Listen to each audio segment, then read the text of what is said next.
So, as a child, what were you really into? Like, were you into sports or music, like from the beginning?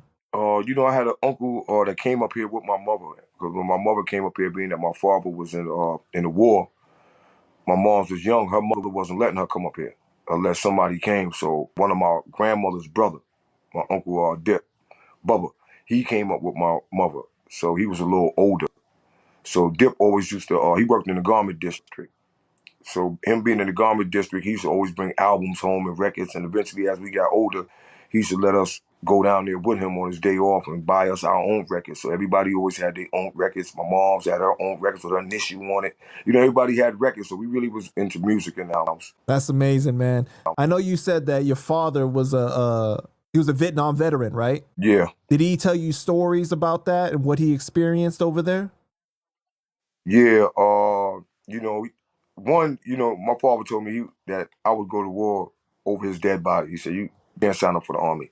So I remember they used to send me all these papers. Man, I used to have like 1,000 of them recruit papers. So, I mean, the first day you get an age, boom. The next, you never had mail in your life, because we at that age. The only time you got mail is on your birthday. And when you got mail is your birthday. Your grandmother got your birthday card, so you can't wait. Or somebody sent you, when you get your mail once a year, Christmas, holiday, you get mail. All of a sudden, you getting mail every day. 5, 6, 7, 10. They was trying to drive people crazy, man. And my father was like, yo, you're not signing none of those. You going to the army over my dead body. And, from the things he experienced. He also told me that it's true that this way before the movie came out, Dead President and all that. He used to tell me how the people used to catch them over there, the Vietnam people, and let them go. That they used to have signs out there saying, black man, this is not your war. That they used to have signs out there saying, y'all just came out of slavery. Why y'all fighting somebody else's war? Yeah. He said, with signs everywhere. Like, yo, y'all need to get out of here, man. Let them fight their own war. So that's true. And he also, one thing I learned from him, from that experience right there, I learned a lot of things from him, but, from him going there, is when I go to clubs and I don't drink, but when I did used to drink, I don't drink alcohol for like at least going on 13 years. But when I did used to drink and I go to clubs and all that, I never left my drinks around, things like that, regardless to who was there. Because he told me when he was in the Vietnam that the closest guy to him in Vietnam, they went to a club one day and he said he was going to the bathroom. He told the guy to watch his drink. And he said as he was going, he got to the bathroom and more or less, not watching his drink, but to make sure that his homeboy is okay. Get him to look back to make sure he okay while he going to the bathroom. He's not watching his back. So when he came back, he asked him, he's like, yo, man, you put something in my drink? The guy said no at first. So he's like, yo, I seen you, man. I turned back around looking to hold you down. I seen you put something in my drink.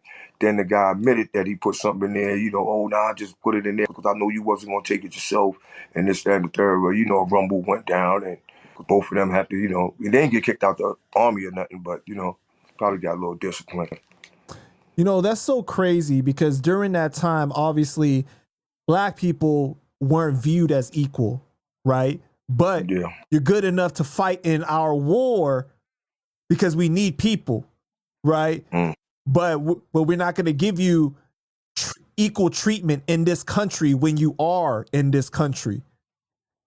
Yeah, and the sad thing about that you had a lot of people that was going to the war, coming back losing limbs, Right. Going through all type of flashbacks and all type of things, you know what I'm saying? In wheelchairs, blind, and to get back here and can't get a job, to get back here and be living on the street and begging for money, that's what was crazy. It didn't happen like, now, they try to do a little more for the vets, but the vets still be getting shorthanded.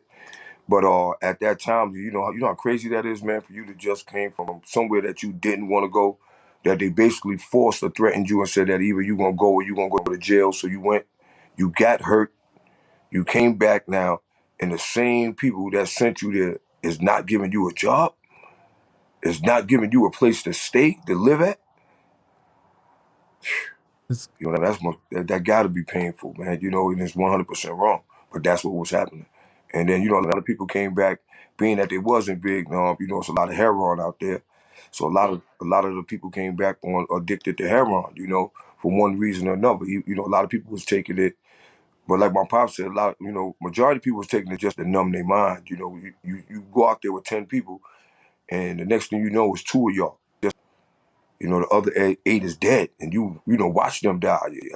Watch them get maimed or whatever, stepped on a landmine and got blown to pieces, and they just needed to numb themselves. So a lot of people was getting it, and doing this numbing, they was getting addicted, and then coming back over here, you addicted to drugs. You can't get a place to live.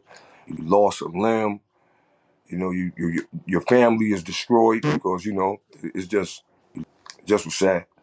Horrific things that you see that no person should see. And it's like you're basically given a life full of suffering forever because you can't ever unsee that. You Yeah. know, did your dad ever suffer from any PTSD, or did he seem to struggle in any way from what he saw? No, but when he came back with the alcohol, so he came back, drinking a lot of alcohol and all that. But then when my little sister was born in like the early '80s, he stopped drinking and was going to programs and things like that, till he passed. But he wasn't. He had to get out of that, because the drinking had him. Mm-hmm. But something had to numb them. They needed something, and then to get back here. Good thing that my mom's at the job, and my father, when he came back, he automatically he started working in the post office, so that kept him good.